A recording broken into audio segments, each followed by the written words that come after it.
시청자 여러분 반갑습니다. 직시입니다. 오늘은 저번에 이어서 찌개 백반집 리뷰 이어가도록 하겠습니다. 저번에 비밀노트만 보고 이야기가 끝났었는데, 비밀노트에는 매출 장부 그 시크릿 코드라고 해가지고 단골 손님들에 대한 간단한 정보들과 선호하는 음식들이 어떤 것들인지 적혀져 있었습니다. 단골 리스트가 쫙 있고 코드 네임이 또 있습니다. 블루, 아파트, 방충망 이런 식으로. 달랑무를 좋아하면 달랑무 아저씨라고 부르고요. 이런 식으로 쭉 리스트가 있었다고 합니다. 입맛 빅데이터. 배추김치를 안 먹는 손님은 이렇게 문제를 내니까 바로 우체국 아저씨라고 맞추고, 돼지고기 알레르기 치과 선생님. 영업용 테이블에 있어서는 안 될 물건들이라고 하는데, 이 가족들 그 자녀분들 용품들 막 각도기 있고 막 안경 있고 막 이렇게 물품들이 있는데, 사실 백종원 대표님이 이런 것들 원래 있으면 안 되는데 이거를 지적할 수 있는 상황이 아닌 것 같다 라고 얘기를 하시더라고요. 같은 잣대로 볼 수가 없다라고 말씀하시더라고요. 가족들의 흔적이라고 하고, 마치 친척집 식탁에 앉아있는 듯한 동네 단골집 느낌이라고 합니다. 일단 가성비는 너무 좋고 맛을 보게 되는데 그냥 밥만 계속 먹습니다. 잘 드셔서 다행 이러는데,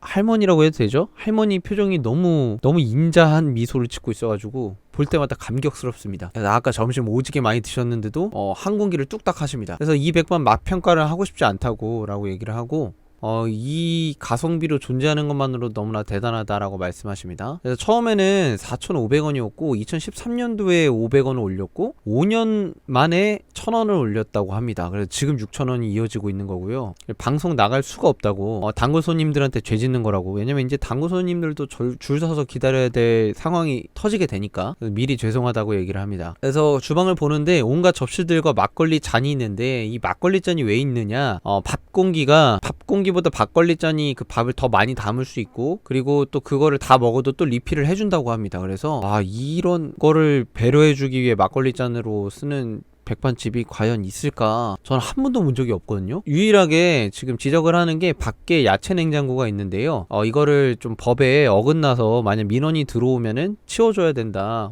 그 행정 처분의 소지가 있다라고 얘기를 하십니다. 하지만 이제 민원이 들어올 경우 사정기간 안에 옮기면은 문제는 없다고 합니다. 원래 현장 식당으로 처음에 그 건설 현장이 있었을 때는 바쁘게 일하느라 자신의 어떤 음식 솜씨를 돌아볼 여유가 없었는데, 레시피 없이만 양만 그냥 많이 해가지고 그냥 많이 뭐 같은 음식 많이 이렇게 해서 주먹구구식으로 했었지만, 백종원 대표님이라는 좋은 분 만났으니까 이제라도 제대로 배워가지고 더 맛있는 음식을 단골 손님들한테 해주고 싶다라고 또 따뜻한 말씀을 하십니다. 제작진도 좀 미안한가 봐요. 2주 연속 단골 손님들한테 사죄의 말씀 올리고요. 손맛인들끼리 정보 공유를 하러 맛 평가나 가르침보다는 이런 식으로 정보 공유를 하러 간다라는 느낌으로 간다고 하십니다. 식사하고 오겠습니다라고 좀 되게 훈훈한 분위기가 연출이 돼요. 골목 식당 보면서 이렇게 훈훈했던 적이 있었나 싶을 정도로 문제의 소지가 있어서 옮길 것을 권유를 했다고 합니다. 한데 백종원 대표가 이제 갔는데 야채 냉장고를 지적을 했었잖아요. 야채 냉장고가 한 주 만에 바로 정리가 됐습니다. 이거 어떻게 정리했는지 너무 궁금한데, 사실 가게 안에 자리는 없었고,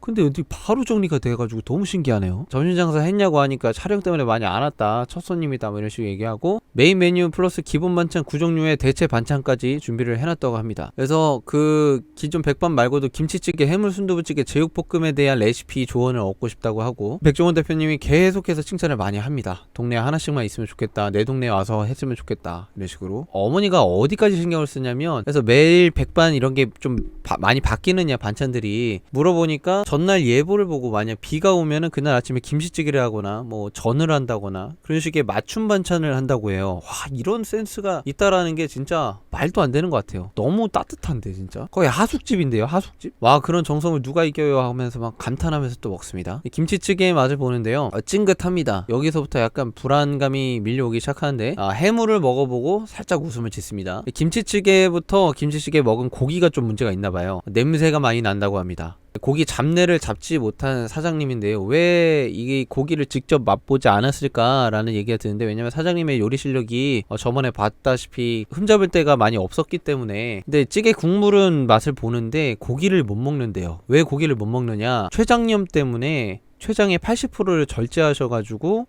직접 그 고기를 드실 수 없는 몸 상태신 거예요. 그래서 백종원 대표가 심하죠 하니까 조금 난다고 딸분이 얘기를 하십니다. 딸이 대신 먹고, 재료를 살 때는 깔깔하게 굴어야 좋은 걸 준다라고 조언을 해주시고요. 고기를 넣고 미리 끓여놓지 말고 끓일 때마다 그때그때 고기를 넣되 더 얇게 넣어라 라고 팁을 줍니다. 노트에다가 엄청 막 열심히 적습니다. 이 모습이 너무너무 아름답고 진짜 골목식당이 딱 원하는 이상적인 그림이지 않나 라는 생각이 들어요. 이번에 해물 순두부찌개 평가를 하는데요, 사장님이 맛보지 않았었던 냉동 해물 믹스, 이 해물 자체도 좀 그 냄새가 나나봐요. 국물 맛은 또 괜찮은데 냉동 해물에서 냄새가 나고요, 재료가 문제다 전반적으로 둘 다. 그래서 다양한 재료를 올리려는 마음에 넣은 것들이었는데 오히려 조금 독이 되고 있었던 거죠. 그래서 좀 어렵죠 하니까 네 이렇게 대답하시고, 그래서 해물 순두부찌개는 굳이 무리하지 말고 오징어와 알새우만 사용하면 좀 나아질 거라는 팁 주시고요. 그리고 어머니가 또 따뜻한 말을 이렇게 골고루 차린 한 끼 손님들이 정말 맛있게 드시고 가면은 자기가 너무 행복하고 너무 마음이 편하다라고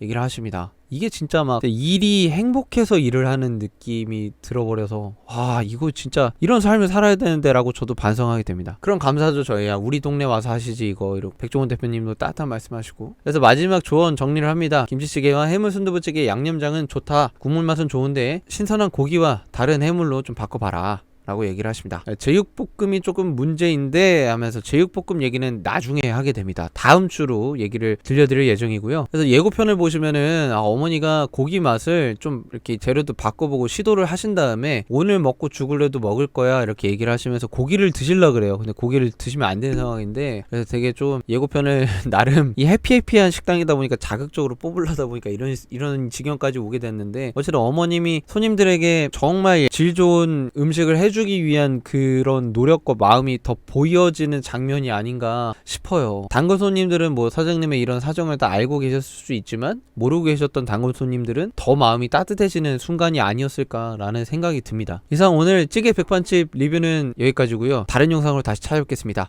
감사합니다. 꼬박!